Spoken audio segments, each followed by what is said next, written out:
Bienvenidos a Entre Líneas, el programa de opinión de la Universidad de Medellín. Hoy nos acompaña el doctor Roberto Vidal.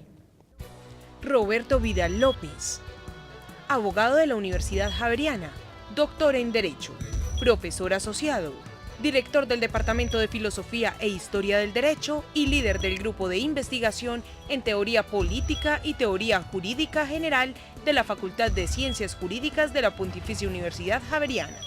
Investigador en Historia del Derecho, Derecho Internacional y Derecho de las Migraciones. Profesor de Teoría del Derecho del programa de doctorado en Derecho de la Universidad del Rosario. Doctor Vidal, en primer lugar, muchas gracias por aceptar la invitación de la Universidad de Medellín. Esta es su casa y por acompañarnos en Entre Líneas. Muchas gracias a ustedes por la invitación. Encantado de estar en Medellín y en la universidad. Doctor Vidal, usted fue uno de los participantes de todo el proceso y del movimiento estudiantil. Cuéntenos cómo surge ese proceso y cómo llega a gestarse la idea de la reforma a través de una asamblea. Tendría que decir que ese proceso fue un movimiento muy generacional.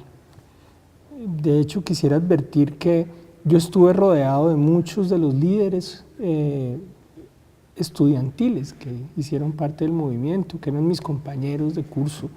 Tendría que decir que yo estaba, como toda esa generación, estaba terminando mis estudios de Derecho en Bogotá, en la Javeriana, y lo que habíamos era presenciado y todos éramos testigos de una agitación política muy grande y muy cruel por la exacerbación de la violencia, que es como el contexto que tiene la Asamblea Constituyente. Y lo que habíamos visto era caer los líderes públicos candidato por candidato. Y yo creo que eso había afectado tremendamente nuestra lectura del país.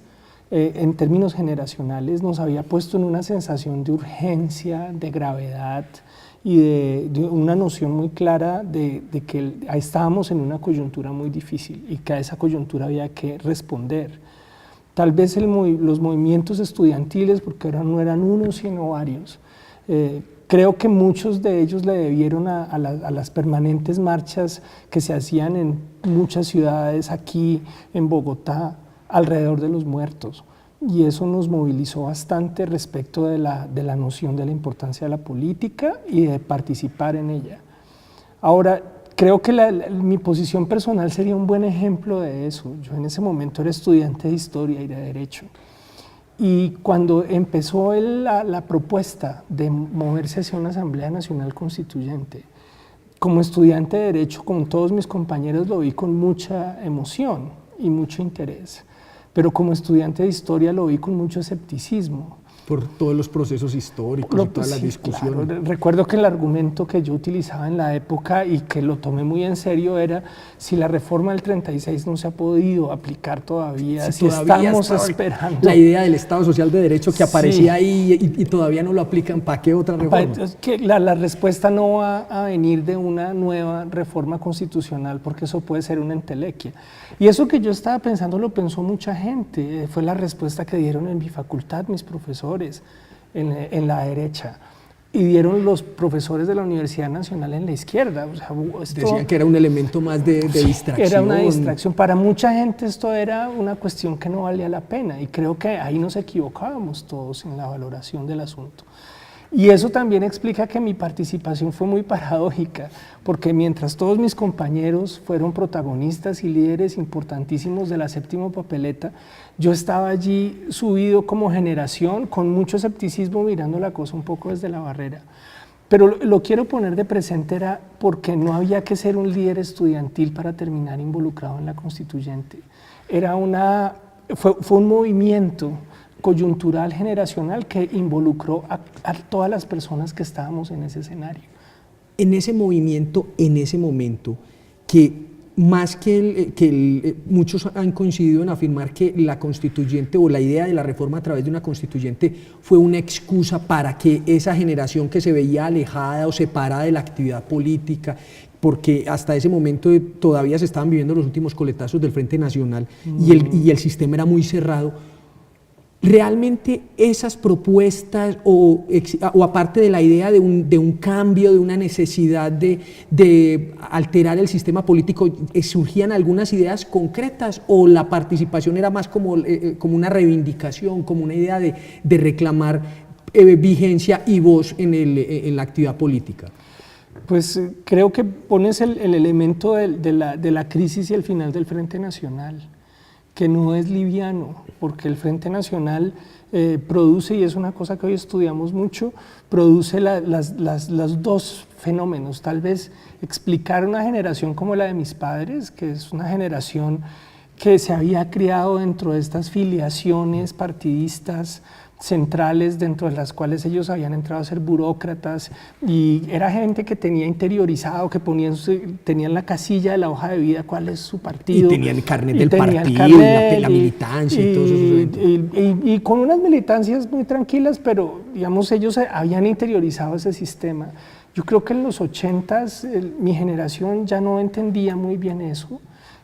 Yo nunca, y hasta hoy, nunca he tenido una afiliación partidista, se nos hacía tremendamente extraño y para ese momento había perdido significado. Y por el contrario, aparecían voces desde diversas orillas que estaban haciendo una contestación, un antagonismo muy grande a esa lógica del Frente Nacional. Hay dos que quisiera poner como referentes importantes. Una, sin duda, lo que había hecho el M-19 desde finales de los 70s. Que se había desfigurado mucho con el tema del Palacio de Justicia. Que hasta la Embajada Dominicana tenían un prestigio político y tenían capacidad de generar opinión y romper. El Palacio de Justicia le salió mal desde ese punto de vista. Sí, claro. Entonces, y eso, digamos, generó un distanciamiento desde la opinión pública respecto a ellos. Pero sin duda ellos habían puesto un pilar dentro de la discusión. Pero por el otro lado también estaba, si quieren, en la legalidad y en la academia, una serie de personas que empezaban a ser muy influyentes entre nosotros, como debieron ser para ustedes también aquí en Medellín, y era esos primeros profesores que uno conocía, que eran doctores, que habían llegado, y que terminaron siendo tremendamente protagónicos en la constituyente, gente que estaba preparada, que habían analizado muy bien el problema del Frente Nacional, que habían hecho propuestas y que nosotros nos los encontramos en las universidades.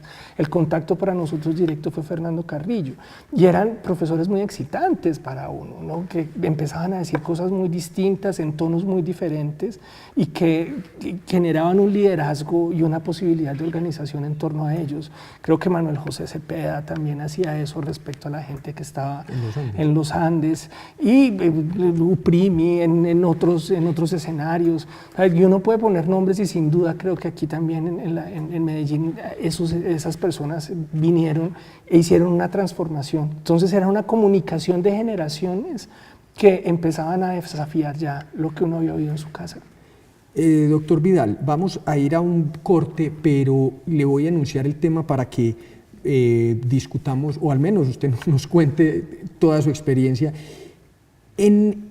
Desde el momento en que se aprueba el primer decreto, el 927, y que se le da un primer viso de legalidad a la Asamblea, ya el movimiento tomó otro color y tomó otro funcionamiento, pero eso lo hablamos después de un corte.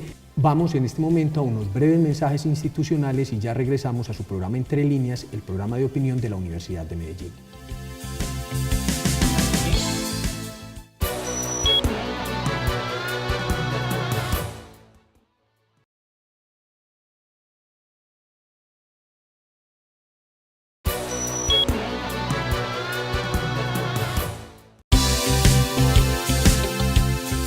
Estamos de regreso a Entre Líneas, el programa de opinión de la Universidad de Medellín, y continuamos con nuestra charla con el doctor Roberto Vidal.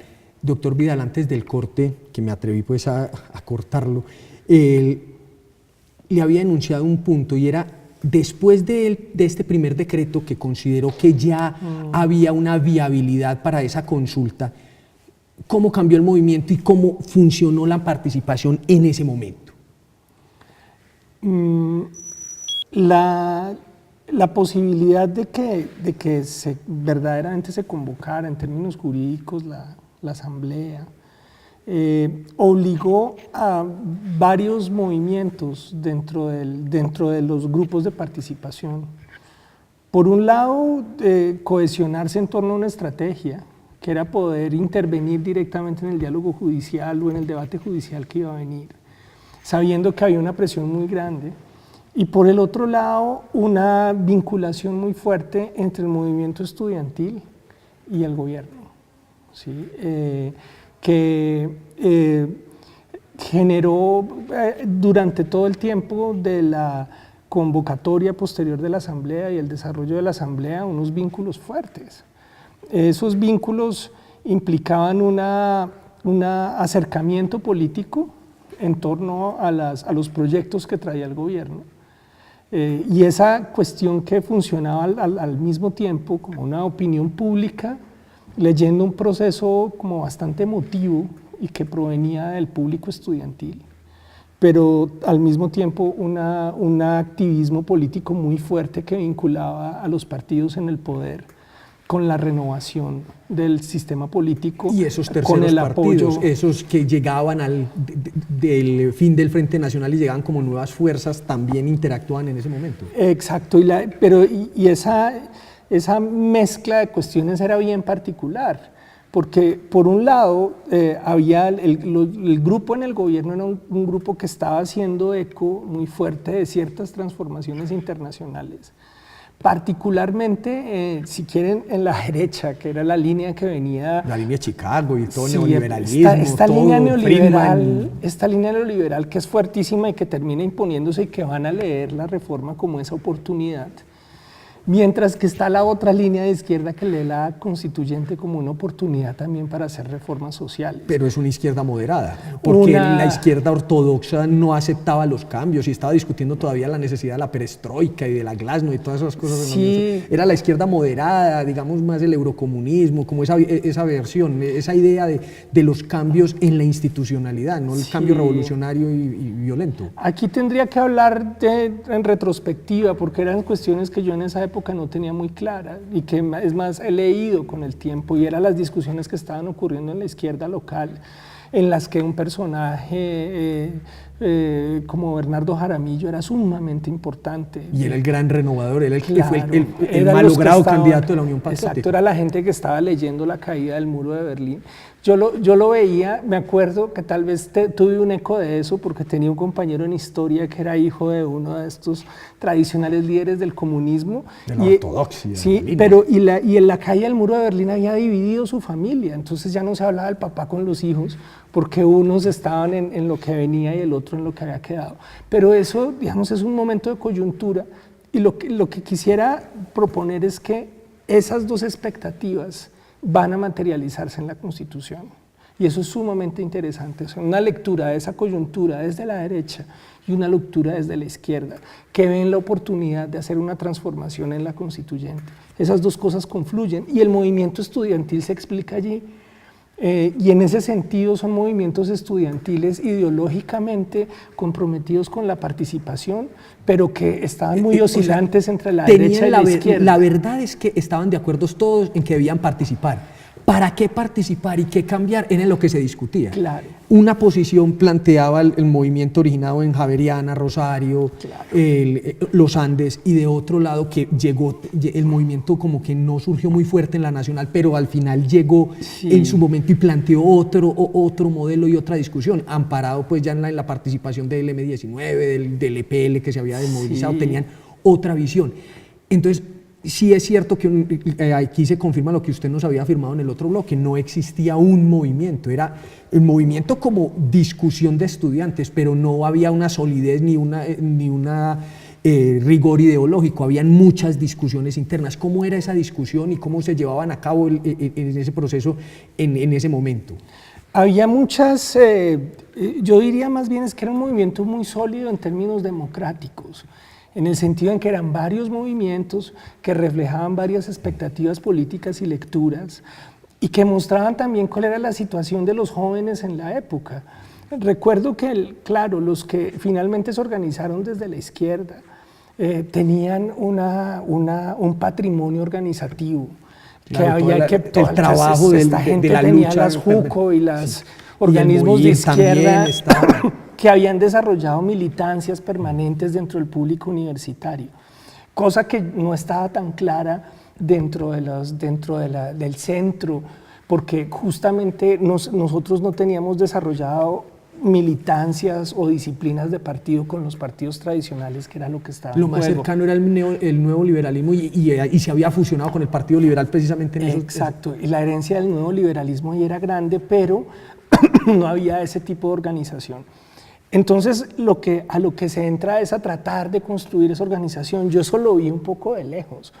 Y ahí, al construirla, las posibilidades que tuvo el gobierno fueron muy grandes de apoyar, de orientar, de sugerir. Entonces esto era un diálogo dentro de los movimientos estudiantiles que muchas veces llegaba a zonas de conflicto, por supuesto allí se expresaban estas derechas e izquierdas, pero también un diálogo con el gobierno, donde el gobierno es muy protagónico en el apoyo y la movilización. Doctor Vidal, ahora vamos a tener que hacer otro corte, pero esto nos da pie para hablar en el próximo segmento del trabajo ya en las mesas y esa discusión y esas aproximaciones y si algunos entraron al gobierno o a las posiciones del gobierno, pero eso lo vamos a hablar después del corte, que vamos a unos breves mensajes institucionales y ya regresamos a su programa de opinión Entre Líneas.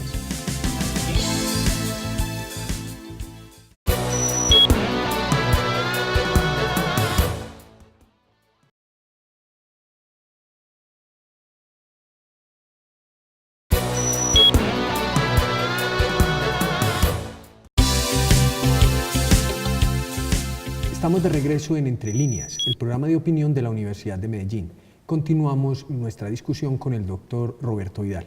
Doctor Vidal, antes del corte le había planteado un punto y era esa participación y ese movimiento, cómo se vio canalizado en las mesas y luego en el trabajo de la Asamblea. Comenzaría por decir que hay como que las historias que yo presencié se parten. Mis compañeros de la universidad que hacían parte del movimiento muy activa y muy central entran en la campaña por la constituyente y el movimiento decide presentar sus propias listas que encabezaba Fernando Carrillo y seguía Oscar Guardiola y estudiantes, y entonces ellos van a tener que hacer una campaña política y que ir a repartir. Se van por todo el país haciendo campaña política. Y pues eso les consume su tiempo y ahí aparecen las comisiones preparatorias. Yo advierto, como yo estaba un poco en la barrera, entonces ellos me dijeron, como nosotros todos estamos haciendo campaña política, pues los que están en Bogotá vayan a las comisiones preparatorias. Y en esa época yo hacía estudios de etnohistoria y me dijeron, ¿por qué no vas, tú que conoces el tema? Y me correspondió ir en representación de ese movimiento que hacía política a la Comisión de Multietnia e Igualdad. Y eso para mí fue como una revelación, como una epifanía, porque creo que es una coyuntura que me dejó ver la diferencia o lo que estaba cambiando. De una generación muy apática, donde nosotros no habíamos tenido participación en los espacios políticos, de pronto llegamos a las Desde mesas. el plebiscito, el más llamado plebiscito del 57, hasta este momento la participación se limitó a las elecciones, no más. Y las elecciones donde votaban además los papás, porque a uno ni siquiera le interesaba mucho ir a votar, a estrenar la cédula, como por estos partidos que no decían mucho, y de pronto llegar a estas mesas, y las mesas hicieron para mí, hablo como un joven que entra por primera vez a un escenario político verdaderamente. Y quisiera hablar un poco de esa mesa para que se hicieran una idea de lo que uno sentía, porque cuando llegamos allí llegaron los movimientos que estaban preparados para eso. Y las mesas preparatorias fueron un sitio de un diálogo muy franco, muy abierto, muy diverso. Y allí llegaban los movimientos indígenas tremendamente organizados, el protagonismo muy grande en ese momento era de un NASA, Lorenzo Muelas, que llegaba, además era la primera vez que uno tenía contacto con estas personas, que llegaban con un séquito de unas 30, 40 personas con sus ellos bastones. sí tenían una idea muy clara. Ellos sabían a qué iban, tenían una organización atrás muy grande. Llegaron los movimientos negros que la constituyente los coge ya consolidados, con unas agendas clarísimas, muy fuertes y sorprendentes. Es decir, nosotros venimos en esta constituyente a hacer un tratado de derecho internacional entre las comunidades negras y el Estado colombiano. Eran propuestas muy fuertes. Y por el otro lado, también para mí como estudiante universitario, fue muy desconcertante llegar y encontrar que todas las personas que yo había leído y que había estudiado sobre el debate de las etnias en Colombia estaban sentadas allí. Nina Friedman, Darío Fajardo, Arocha, todas las personas que yo podía haber leído estaban sentadas ahí y era una máquina de intelectuales. Un equivalente a la Biblioteca de Alejandría. Estaba la Biblioteca de Alejandría en vivo.